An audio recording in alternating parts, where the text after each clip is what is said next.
Hello दोस्तों, welcome back to my channel. दोस्तों, school management and leadership का एक इम्पॉर्टेंट टॉपिक है जिसका नाम है नियोजन। ठीक है, इंग्लिश में प्लानिंग। तो इसको आज हम लोग डिस्कस करेंगे और काफ़ी इम्पॉर्टेंट होने वाली क्लास, क्योंकि डिस्क्रिप्टिव पेपर होना ये आप लोग को पता ही है।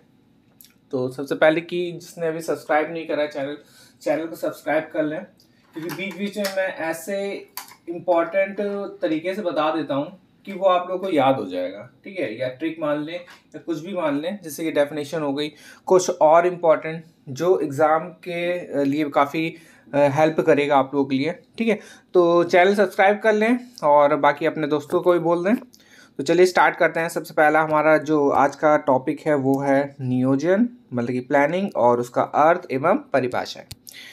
तो सबसे पहले कि नियोजन होता क्या है, तो ये देखिए, ये जितना भी हम लोग इस बार पढ़ रहे हैं बीएड थर्ड सेमेस्टर का, तो इसका क्या है ना, आप पहले मतलब कि सोचिए कि प्लानिंग, अब खुद से पहले सोचिए। जैसे कि प्लानिंग आई तो प्लानिंग क्या होता है, वर्ड्स की मीनिंग क्या होगी, क्या क्या हम लोग प्लानिंग करते हैं इन जनरल वर्ड, जैसे कि हम लोग डेली यूज़ में करते हैं, जो भी प्लानिंग करते हैं, फिर उसी को उठा के आप लोग किस पे कंपेयर करें, उसको स्कूल से करें। ठीक है, बहुत जल्दी याद होगा, क्योंकि रट्टा मारने से कोई फ़ायदा नहीं है। कुछ चीज़ें रटनी पड़ेंगी, जैसे कि ये कथन अथन हो गए, डेफिनेशंस हैं, ये रटिए। बाकी सब आप लोग खुद ही, मतलब ये सोच सोच के ही लिखना पड़ेगा, ये तो पता ही है।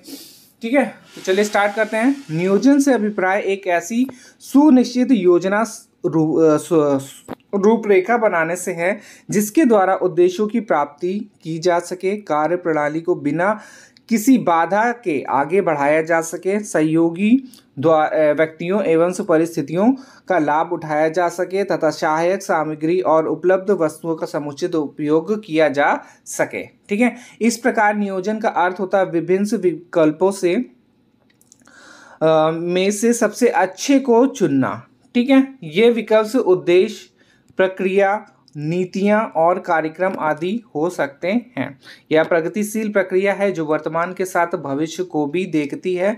भविष्य के वैज्ञानिक एवं तकनीकी विकास, नई खोजों एवं सामाजिक तथा राजनीतिक परिवर्तन को दृष्टिगत रखते हुए योजना का निर्माण लचीला होना चाहिए। नियोजन को विभिन्न विद्वानों से परिभाषित किया है। यहाँ कुछ विद्वान है, उनकी देखिए डेफिनेशंस दी है। ठीक है, तो अब देखिए सबसे पहले कि आप लोग वर्ड्स जरूर याद रखें कि जो भी, क्योंकि इनमें देखिए पूरा खेल लिखने में पूरा वर्ड्स का है। ठीक है, तो वर्ड्स याद रहेंगे तो आस पास का भी आप लोग को याद रहेगा। तो देखिए सबसे पहले ये याद रख लिए, उद्देश्य, प्रक्रिया, नीतियाँ और कार्यक्रम आदि हो सकते हैं। ये हमारा क्या है, यहाँ से हमें प्लानिंग की योजना बनाने के लिए हेल्प मिल सकती है। ठीक है, क्या है, किसी के उद्देश्य हो गए, प्रक्रिया हो गई, नीतियाँ हो गई, कार्यक्रम हो गए। ठीक है, तो ये सब हो गया। और फिर इसके बाद हम लोग डेफिनेशंस को देखेंगे जो हमारे लिए मोस्ट इम्पॉर्टेंट है, और ये हम लोग को लिखनी ही पड़ेगी। तो सबसे पहले कि कुंट्ज और ओडोनल का है। इन्होंने क्या बोला है कि नियोजन क्या है, एक मानसिक क्रिया है। कौन सी क्रिया है, मानसिक क्रिया। अब देखिए प्लानिंग क्या होती है, खुद से सोच के बनानी पड़ती है किसी भी चीज की प्लानिंग। तो इन्होंने क्या बोला है, नियोजन क्या है, एक मानसिक क्रिया है या एक विशेष तरीके से कार्य का सचेतन निश्चयात्मक प्रयास है। ठीक है, तो आप समझ गए होंगे कि नियोजन क्या है, प्लानिंग क्या है, एक मानसिक क्रिया है या एक विशेष तरीके से कार्य करने का सचेतन से निश्चयात्मक प्रयास है। ठीक है, अब देखिए विशेष तरीके का मतलब क्या है कि अगर देखिए नॉर्मल वर्क जो होता है वो तो ठीक है। अब जैसे कोई विशेष काम करना है, अब जैसे कि आप इसी को मान लीजिए, बीएड थर्ड सेमेस्टर आप लोग को पढ़ना है, तो एक प्लानिंग करेंगे ना आप लोग कि हाँ इसको हम लोग को ऐसे लिखना है, इसको ऐसे करना है, ये हमारा इंपॉर्टेंट नोट्स है। तो क्या है, एक प्लानिंग ही तो हो रही, ये पहले पढ़ेंगे फिर ये पढ़ेंगे, तो एक प्लानिंग के तौर पे आप लोग देख रहे हैं। ठीक है, तो इसी को ये मान लीजिए आप लोग। प्लानिंग क्या है, देखिए इनका फिर से देख लेते हैं। नियोजन का मानसिक क्रिया है ये, और एक ये विशेष तरीके से कार्य करने का सचेतन निश्चयात्मक प्रयास है। ठीक है, फिर इसके बाद डेफिनेशन है जेम्स एल लुंडी की है ये। इन्होंने क्या बोला है, नियोजन का अर्थ एक निश्चित करना है कि क्या करना है, कहाँ करना है, कैसे करना है, कौन करेगा और इसके परिणाम का मूल्यांकन कैसे होगा।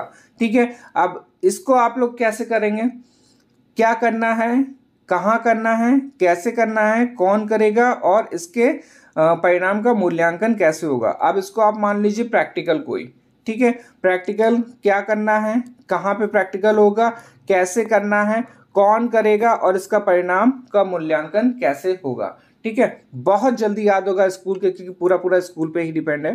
ठीक है, तो याद कर लेंगे क्या करना है, कहाँ करना है, कैसे करना है, कौन करेगा और इसके परिणाम का मूल्यांकन कैसे होगा। अब एक कोई ग्रुप मान लीजिए, अब इस पे से आप लोग प्रैक्टिकल, मैंने क्या बोला, प्रैक्टिकल बोल दिया, तो प्रैक्टिकल से क्या है, अब सबसे पहले क्या आएगा कि प्रैक्टिकल में क्या करना है। ठीक है, अब प्रैक्टिकल कहाँ करेंगे, सेकंड पॉइंट हो गया, कैसे करेंगे उसको, थर्ड पॉइंट हो गया, कौन करेगा, फोर्थ पॉइंट हो गया, और इसके परिणाम का मूल्यांकन, ये तो बिल्कुल लास्ट है, छोड़ दीजिए। ठीक है, तो ऐसे आपको जल्दी से याद हो जाएगा। ठीक, अब प्रैक्टिकल के तौर पे किसी आप फ्रेंड को उठा लीजिए और किसी को कर लीजिए कि क्या करना है, ये तो ठीक है, कैसे करेगा, कौन करेगा, तो उसी का दिमाग लगा, मतलब कि उसी का नाम लगाते हैं। ठीक है, यही करेगा, ये करेगा, ये वाला। ठीक है, फिर इसके बाद दिया गया है जेबी सीयर्स का। इन्होंने क्या बोला है, प्रशासन में नियोजन का सीधा सीधा अर्थ है कि काम को करने के लिए या किसी समस्या को हल करने के लिए निर्णय लेने हेतु तैयार हो जाओ। ठीक है, तो इन्होंने क्या बोला, ये भी काफ़ी इंपॉर्टेंट है, ये जल्दी से याद भी हो जाएगा। इन्होंने सीधा सीधा बोल दिया है कि कोई भी काम करने के लिए या किसी समस्या का हल करने के लिए, निर्णय लेने के लिए काफ़ी मतलब कि तैयार हो जाओ। ठीक है, फिर इसके बाद आता किसी कार्य को व्यवस्थित रूप से चलाने के लिए सुनिश्चित योजना बनाना आवश्यक है। बहुत ही ये तो कॉमन हो गया और ये सबको पता है कि कोई भी काम करने के लिए क्या है, प्लानिंग जरूरी होती है। इस योजना के अंतर्गत प्रशासक को अनेक कार्य क्रियाएं करनी होती है, तो तब प्रशासक को सामने आने वाली प्रतिदिन की समस्याओं के संबंध में निर्णय लेना होता है। ठीक है, और फिर इस पे क्या है, अतः प्रशासक को पूर्वाग्रह के बिना न्यायपूर्वक निर्णय लेना चाहिए। न्यायपूर्ण निर्णय के लिए विभिन्न सूचनाएं एकत्र करनी चाहिए और विश्लेषण करने हेतु सांख्यिकी का प्रयोग करना चाहिए तथा प्राप्त विकल्पों का मूल्यांकन करना चाहिए, तभी उसे अंतिम निर्णय लेना चाहिए। ठीक है, प्लानिंग करने से पहले कोई भी चीज़ की हम लोग काफ़ी चीज़ें सोचते हैं, समझते हैं, फिर उसके बाद हम लोग प्लानिंग करते हैं। ठीक है, फिर इसके बाद है जॉन मिलर का। इन्होंने क्या बोला है, नियोजन यानी मतलब कि प्लानिंग यानी किसी काम को करने के लिए बुद्धिपूर्वक तैयारी, अर्थात कार्य को कब और कैसे संपादित किया जाए। ठीक है, तो ये प्लानिंग मान लीजिए किसी फंक्शन की प्लानिंग। ठीक, फंक्शन में क्या है, कोई भी फंक्शन होता है तो उस पर थोड़ा बहुत दिमाग लगा के पहले उसको शेड्यूल बनाना पड़ता है कि कैसे करेंगे और कहाँ पे होगा वगैरह वगैरह। तो ये हो जाएगा, इसको आप जॉन मिलर को फंक्शन मान लीजिए। ठीक है, ये फंक्शन का एक कार्य हो जाएगा फंक्शन। तो नियोजन यानी किसी कार्य को करने के लिए बुद्धिपूर्वक तैयारी। ठीक है, अब कोई भी काम होगा तो उससे पहले क्या है, हम लोग को बुद्धि लगा के पूरी एक प्लानिंग करनी पड़ेगी। हाँ, ये ऐसे होगा, यहाँ पे ये सजेगा, यहाँ पे ये फंक्शन का काम हो जाएगा, ये हो जाएगा। स्कूल का देखिए, कोई भी जब कौन सा होता है, एनुअल फंक्शन होता है, तो पूरी प्लानिंग होती है कि यहाँ पे खाने का स्टॉल लगेगा, यहाँ पे इसका स्टॉल लगेगा, यहाँ पे मतलब कि प्लेइंग का हो जाएगा वगैरह वगैरह। ठीक है, और कार्य कब और कैसे संपादित करना है ये भी पूरा डिटेल रखेगा। ये किसने बोला है, जॉन मिलर ने बोला है।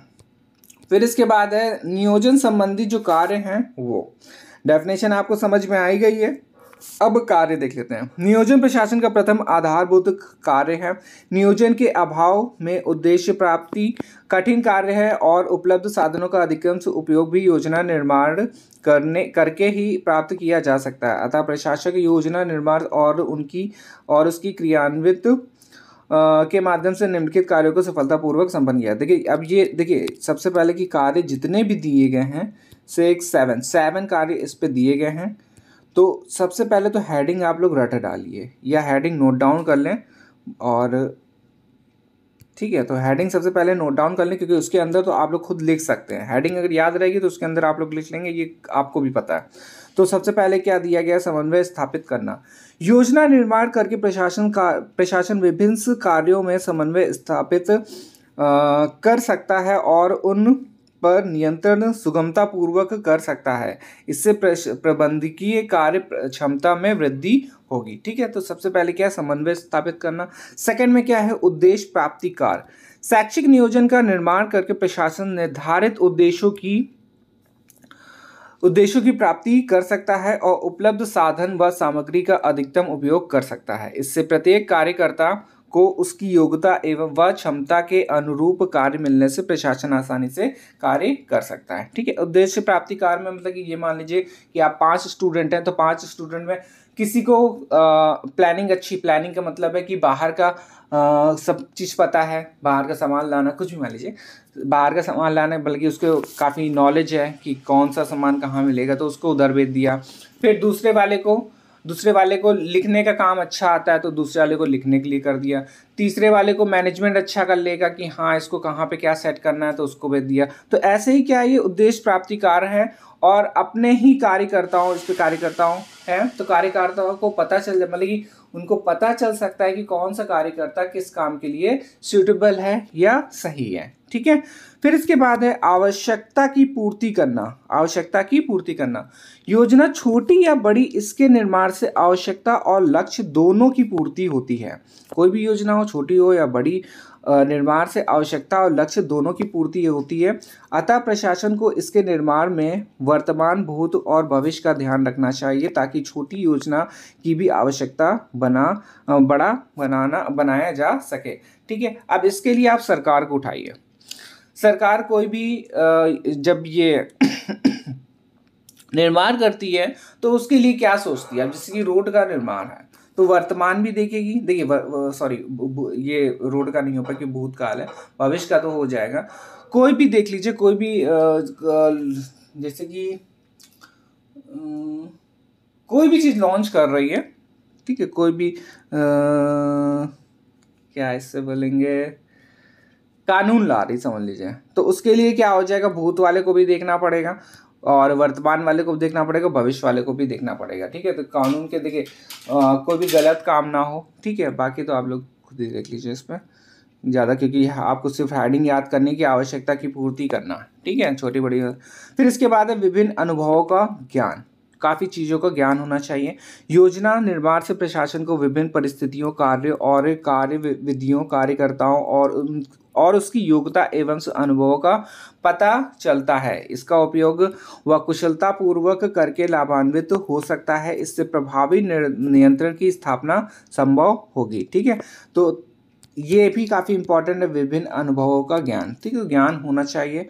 फिर जोखिम कम करना। योजना निर्माण से प्रशासन से उस अनिश्चितता और जोखिम कम करता है जो इसके निर्माण के बिना होती है। बिना योजना के कार्य अस्पष्टता बनी रहती है। ठीक है, कोई भी अब बिना योजना के आप जैसे मान लीजिए घर बना रहे हैं, ठीक है, घर पे क्या अगर कोई भी डिज़ाइन नहीं होगी तो डिज़ाइन अगर मतलब कि वैसे पूरा सही से नहीं बनाएंगे तो क्या होगा, वो अच्छा नहीं लगेगा और प्लस काफ़ी क्या बोलेंगे असुरक्षित होगा। ठीक है, तो ऐसे ही उसी के लिए क्या है कि प्लानिंग करके कोई भी चीज़ करेंगे, प्लानिंग करके घर बनाएंगे तो अच्छा बनेगा। तो उसी के लिए मान लीजिए, और जोखिम कम रहेगा, जिससे कि भूकंप आए तो गिरने का डर कम होगा। ठीक, तो जोखिम कम को याद समझ में आ गया होगा मेरे ख्याल से।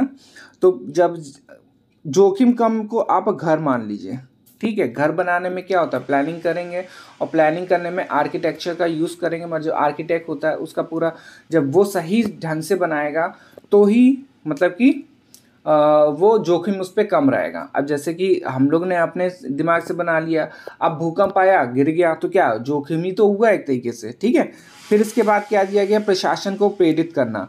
योजना निर्माण से प्रशासन के उद्देश्य प्राप्ति के लिए प्रेरित करता है। वह भविष्य की संभावनाओं को बल प्रदान करता है और अधिकारियों को अपने कर्तव्य व उत्तरदायित्व का ज्ञान भी कराता है। ठीक है, तो प्रशासन से देख लीजिए। और फिर लास्ट पॉइंट है इसका,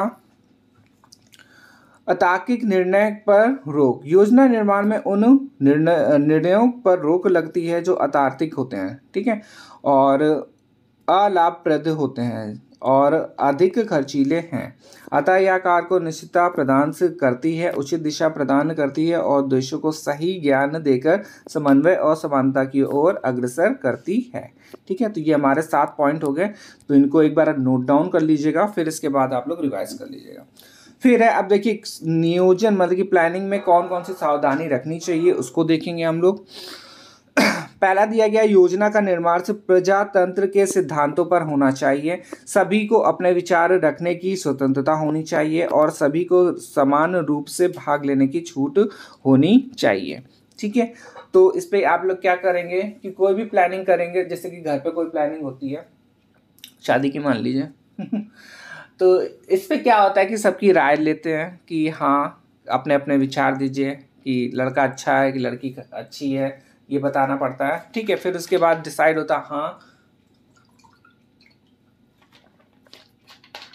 यहाँ पे ये सही है, इससे कर देते हैं। ठीक है, तो ये एक योजना बनाने का निर्माण हो गया। क्या कौन सा निर्माण है? प्रजातंत्र के सिद्धांतों पर होना चाहिए, जिसमें अपने विचार रखने की स्वतंत्रता होनी चाहिए और सभी को समान रूप से भाग लेने की छूट होनी चाहिए। फिर इसके बाद है सेकंड पॉइंट, शिक्षा के लक्ष्य प्रत्येक स्तर पर स्थित और निश्चित होने चाहिए। ये इंपॉर्टेंट है। ठीक है, इसको नोट डाउन कर लें। योजना का उद्देश्य कम से कम समय और कम से कम व्यय में उत्तम कार्य होना चाहिए। ठीक है, योजना करने से क्या होता है, कोई भी प्लानिंग करेंगे तो उस पर क्या है, आपको कम से कम समय लगेगा, थोड़ा सा मतलब समय कम लगेगा और कम से कम व्यय में उत्तम कार्य होना चाहिए। ये एक प्लानिंग का उद्देश्य है। फिर इसके बाद क्या दिया गया, योजना का निर्माण शैक्षिक उन्नति के लिए होना चाहिए और इसमें वस्तुनिष्ठता तथा निष्पक्षता होनी चाहिए। ठीक है, फिर इसके बाद फोर्थ पॉइंट, कार्यकर्ताओं को प्रत्येक स्तर पर उनकी क्षमता एवं योग्यता के अनुसार कार्य का विभाजन से होना चाहिए और इन योजनाओं का संबंध वर्तमान तथा भविष्य की योजनाओं से होना चाहिए। ठीक है, तो ये तो ऊपर ही पॉइंट पढ़ चुके हैं कि कोई भी योजना जो बनती है तो उसके लिए क्या है, वर्तमान से भूतकाल और भविष्य का ध्यान रखना चाहिए। फिर योजना की क्रियान्वित सफलता पूर्वक होनी चाहिए और इसके लिए संबंधित कार्य प्रणाली, विधि विधान, सभी साधन स्रोतों का निर्माण एवं से योगदान होना चाहिए। फिर 6 पॉइंट में दिया गया, योजना के निर्माण के समय ध्यान रखना चाहिए कि सभी व्यक्तियों का सहयोग सक्रिय रूप से मिले। हो चुका है। योजना के स्वाभाविक रूप से लचीलापन होना चाहिए ताकि समय और आवश्यकता पूर्वक उसे परिवर्तन और परिवर्तन किया जा सके। ठीक है, तो योजना ऐसा होना चाहिए कि उस पर परिवर्तन कर सके। फिर इसके बाद दिया गया है, अतः स्पष्ट है कि प्रशासन के आधारभूत कार्यों में प्रथम नियोजन अर्थात योजना निर्माण से एवं उसका क्रियान्वयन से महत्वपूर्ण कार्य है। योजना की सफलता उपलब्ध साधन स्रोतों का अधिकतम उपयोग है। इस संदर्भ में अब देखिए, इलियट और मॉसियर का मत है कि योजना निर्माण के समय शैक्षिक आवश्यकताओं और उपलब्ध साधनों के संदर्भ में उद्देश्यों का निर्धारण होना चाहिए और समुदाय विशेष की अपेक्षाओं तथा शिक्षा की आवश्यकता को ध्यान में रखकर विशिष्ट कार्यक्रम और गतिविधियों का आयोजन से करने हेतु कार्य इकाइयों का निर्माण किया जाना चाहिए। तो किसने बोला, एलियट और मॉसियर ने बोला ये। और फिर इसके बाद फिफ्थ में देखेंगे अब हम लोग, फिफ्थ नहीं, नियोजन में शिक्षक की भूमिका। एक और बहुत ही इंपॉर्टेंट है कि प्लानिंग करने में शिक्षक की क्या भूमिका होनी चाहिए। ठीक है, तो ये वाला टॉपिक पहले पढ़ने से पहले आप खुद सोचिए कि क्या क्या प्लानिंग होनी चाहिए, क्या क्या प्लानिंग कर सकते हैं। ठीक है, स्कूल सब पढ़ मतलब कि आप लोग टीचर है वैसे भी हैं। ठीक है, हाफ टीचर तो हो ही गया, बस खाली सर्टिफिकेट मिलना बाकी है और काफ़ी लोग पढ़ा भी रहे होंगे, तो खुद भी ये समझ सकते हैं कि प्लानिंग कौन सी करनी चाहिए, कौन सी नहीं करनी चाहिए। ठीक है, तो नहीं करने तो हटा ही दीजिए, प्लानिंग करनी चाहिए, इस पर हम लोग डिस्कस करेंगे। तो इस पर क्या दिया गया, विद्यालय के नियोजन में प्रबंधन समिति की जो भूमिका एवं से उत्तरदायी अहम होता है। प्रबंध समिति की बैठक में विद्यालय नियोजन संबंधी कार्यक्रमों के संबंध में निर्णय लिए जाते हैं और उनका प्रारूप विकसित किया जाता है।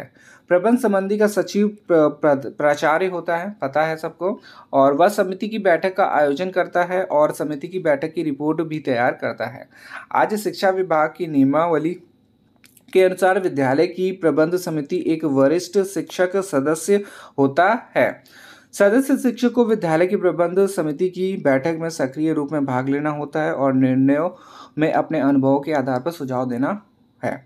वरिष्ठ शिक्षक शिक्षा विद्यालय और शिक्षकों की समस्याओं को प्रबंध समिति में रखता है और उनके हितों का ध्यान रखता है। प्रबंध समिति में शिक्षक की सदस्यता सक्रिय वरीयता सूची के अनुसार से रखी जाती है। इस प्रकार शिक्षकों की प्रबंधन में अहम भूमिका रहती है। ठीक है, तो ये मेरे ख्याल से आपको समझ में आ ही गया होगा। फिर इसके बाद आगे देखते हैं, इसमें क्या है, शिक्षा संस्था के प्रचार का कर्तव्य होता है कि वह विद्यालय की शिक्षा नियोजन करें, शिक्षा की प्लानिंग करें, विद्यालय के विभिन्न कार्यों के संपादन से इससे पूर्व उसका नियोजन करें। नियोजन के कार्यक्रमों के उद्देश्य, कार्यों और क्रियाओं व उत्तरदायित्वों का विवरण से तैयार किया जाता है। विद्यालय की शिक्षा का वर्ष या सत्र का पूर्ण नियोजन से करना चाहिए। पूरे वर्ष के नियोजन को 4 स्तरों में बांटना चाहिए। ठीक है, अब जैसे कि पूरा एक हमारा सिलेबस तैयार हुआ, ठीक है, तो सिलेबस तैयार होने में क्या है कि पूरे वर्ष का तैयार हो गया कि कौन सा मतलब क्या क्या फर्स्ट सेमेस्टर में क्या पढ़ाना, सेकंड में क्या पढ़ाना, फोर्थ में क्या पढ़ाना, मतलब थर्ड में क्या पढ़ाना, फोर्थ में क्या पढ़ाना है। ठीक है, तो ये हमारा एक पूरा शेड्यूल तैयार हो गया कि क्या क्या करना चाहिए।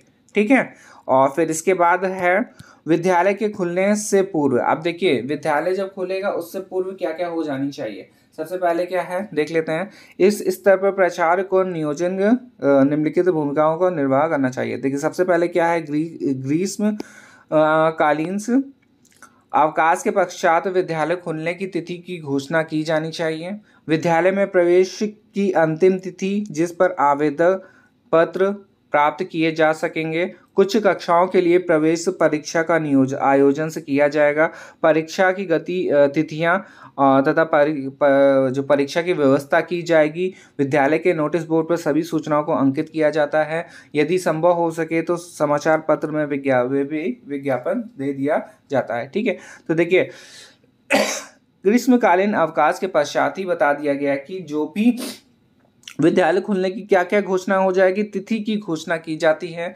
विद्यालय के प्रवेश में अंतिम तिथि, जो भी हमारा एडमिशन लेना वहाँ की अंतिम तिथि, और जो भी एप्लीकेशन फॉर्म है उसकी तिथि, और कैसे मतलब कि जब भी एप्लीकेशन फॉर्म फिल करेंगे तो उसका एग्जाम होगा तो एग्जाम की तिथि, और क्या चीज़ मतलब कि पूरा ओवरऑल बच्चे का एडमिशन लेना, और लास्ट डेट कौन सी इंपॉर्टेंट डेट है, ये सारी चीज़ें कहाँ पे नोटिस बोर्ड में आपको लगा देनी है। ठीक है, लगा देनी है या उस पर हो जाएगी, जिससे कि सबको पता चले कि हाँ इस फॉर्म का लास्ट डेट क्या है और कब एग्ज़ाम होगा इसका। ठीक है, फिर इसके बाद दिया गया है प्रवेश के नियमों तथा प्रक्रिया को तैयार किया जाता है। इसके लिए एक प्रवेश समिति का गठन किया जाता है जिसका उत्तरदायी प्रवेश प्रक्रिया का संपादन करता है तथा पूरा करना होता है। कक्षा में छात्रों की संख्या भी सुनिश्चित की जाती है। प्रवेश संबंधी समस्याओं का प्रवेश समिति ही समाधान करती है। ठीक है, फिर इसके बाद प्रचार को विद्यालय के फर्नीचर तथा एक और ये बेसिक वाला है कि ये इसके बिना तो कुछ भी नहीं होगा। प्राचार्य को विद्यालय के फर्नीचर और साज सज्जा की भी व्यवस्था करनी होती है। अन्य संसाधनों, उपकरणों तथा पुस्तकों का भी पुस्तकालय में आयोजन करना होता है। टूटे हुए फर्नीचर को ठीक कराना होता है। प्राचार्य इन कार्यों का उत्तरदायित्व वरिष्ठ अध्यापकों को सौंप देता है और और अधिकार भी दे देता है। ठीक है, तो स्कूल स्टार्ट होने से पहले अगर कोई मतलब कि जैसे कि फर्नीचर वाला काम है, पेंटिंग वाला काम है, ठीक है, पुताई सुताई वाला, और बाकी जितना भी काम होता है इंटीरियर स्कूल के अंदर, वो सब करा लेना चाहिए। ठीक है,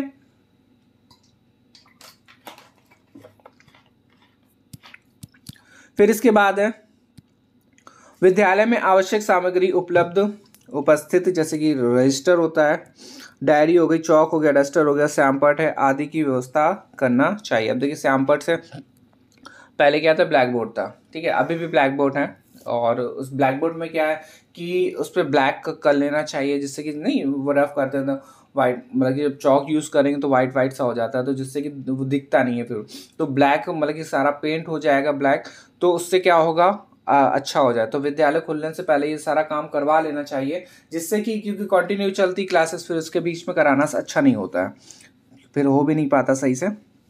फिर इसके बाद क्या है, प्राचार्य विद्यालय शिक्षा क्षेत्र का कैलेंडर भी तैयार करता है, जिसमें पूरे क्षेत्र क्रिया सत्र क्रिया अन्य कार्यक्रमों तथा अवकाश की तिथियों का विवरण दिया जाता है। जैसे सारे कैलेंडर होते हैं वैसे ये वाला कैलेंडर हो जाता है, बट ये पूरा स्टडी का हो जाता है।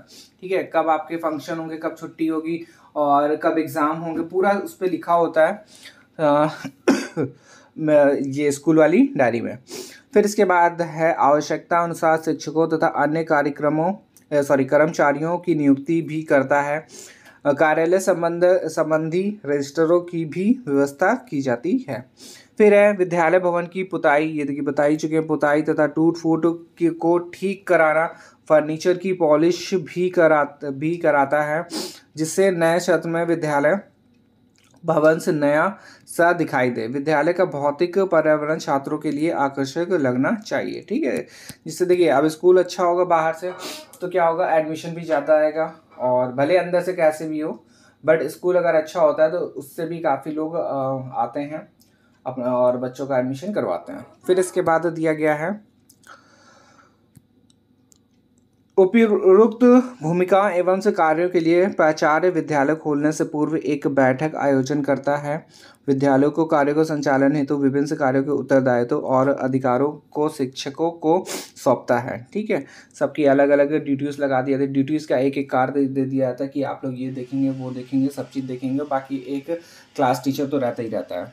फिर इसके बाद है जिन्हें शिक्षक अपने शिक्षण से कार्यों के अतिरिक्त प्रबंध और प्रशासन में प्रचार को सहयोग करते हैं। विद्यालय संबंधी विभिन्न कार्यों का स्वतंत्र भार शिक्षकों को सौंपा जाता है, जिन्हें प्रभारी कहते हैं। मुख्य प्रभारी निम्न हैं। सबसे पहले जो दिए गए हैं, समय तालिका प्रभारी, विद्यालय के अनुशासन से प्रभारी जिसे प्रोक्टर भी कहते हैं, और खेल कूद प्रभारी और परीक्षा प्रभारी। ठीक है, तो ये अलग अलग सबका अपना काम दे दिया जाता है। फिर इसके बाद है प्रवेश प्रभारी।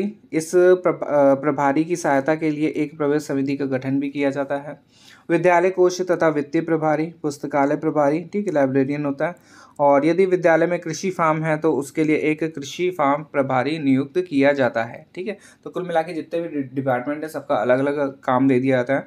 एनसीसी का प्रभारी तथा स्काउटिंग प्रभारी आदि। ठीक है, फिर इसके बाद है विद्यालय खुलने की शिक्षिका की भूमिकाएं। खुलने पर शिक्षिका की भूमिका है। अब देखिए विद्यालय खुलने के बाद क्या क्या होता है वो देखते हैं।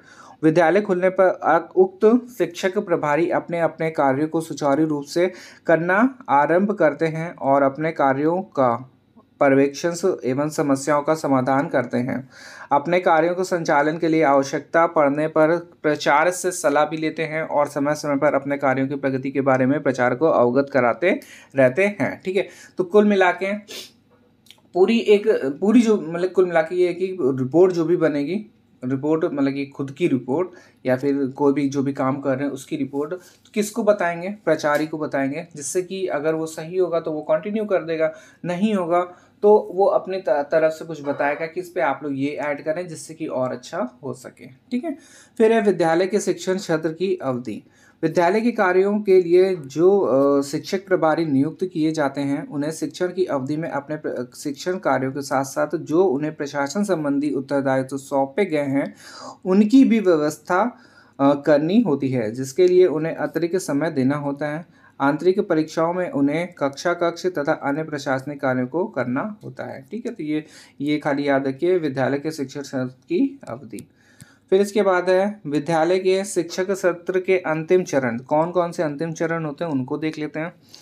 इस चरण में कुछ शिक्षकों को प्रशासन संबंधी अहम भूमिकाओं का निर्वहन करना होता है, जैसे खेल कूद प्रभारी को वार्षिक प्रतियोगिताओं का आयोजन करना होता है और छात्रों के प्रोत्साहन के लिए पारितोषिक वितरण भी करना होता है। इस प्रकार सांस्कृतिक कार्यक्रमों के प्रभारी को सांस्कृतिक कार्यक्रमों का आयोजन करना है और छात्रों को प्रोत्साहन देने के लिए पारितोषिक वितरण का भी आयोजन करते हैं। परीक्षा प्रभारी को परीक्षा फल से तैयार करना, शिक्षकों को अपनी अपनी कक्षाओं का परीक्षा फल तैयार कराना और अंक तालिकाओं का वितरण करना होता है। ठीक है, तो देखिए शिक्षक जो अभी हैं जो पढ़ा रहे हैं स्कूल में, देखिए कोचिंग नहीं, स्कूल में जो पढ़ा रहे हैं उनको तो ये सारे टॉपिक समझ में आ गए होंगे जो भी मैंने आज बताए हैं, जो भी इस पे दिए गए हैं। तो काफ़ी कुछ चीज़ समझ गए होंगे और खुद से भी लिख लेंगे, उस पर कोई ज़्यादा हेडेक लेने वाली बात भी नहीं है। पूरा स्कूल पे डिपेंड है। प्रिंसिपल को उठाइए, उसके पार्ट्स बनाइए, पार्ट्स उसके कौन हो जाएंगे, टीचर्स हो जाएंगे, टीचर्स को सारे डिपार्टमेंट दे दीजिए, एक डिपार्टमेंट दे दिया। डिपार्टमेंट का मतलब कि एक एक्स्ट्रा वर्क हो जाएगा आपको।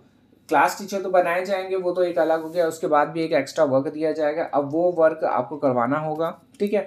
फिर इसके बाद स्कूल को लीजिए, स्कूल में क्या है, क्या क्या पार्ट्स होते हैं, स्कूल स्टार्ट होने से पहले उसको क्या क्या करवाना है, उसकी साफ सफाई तो चलिए हटाइए, साफ सफाई तो होती रहेगी, डेली साफ सफाई होती है, बट जो मेन वर्क है, ब्लैक बोर्ड आपका वाइट मतलब ब्लैक होना चाहिए, इंटीरियर जितना भी है स्कूल का, फिर वो फर्नीचर हो, वॉल्स हो, पेंटिंग हो और टॉयलेट से संबंधी हो, ये सारा काम आपको पहले ही करवा के पूरा रखना चाहिए, जिससे कि स्कूल जब खुले तो उसके बीच में ये सब काम ना हो, ठीक है। तो काफ़ी कुछ मेरे ख्याल से सीख भी गए होंगे आप लोग, काफ़ी कुछ याद भी हो गया होगा, बट मेन जो है हमारा जो भूलने वाली चीज़ें हैं वो हैं ये डेफिनेशंस दी गई हैं, इनका बहुत ही मतलब कि ये डेफिनेशंस आपको काम आएगी। एक नंबर ये समझ लीजिए ये रखे हुए हैं, एक नंबर है पूरे, ये जब आप लिख देंगे तो एक नंबर आपके पक्के हो जाएंगे, ठीक है।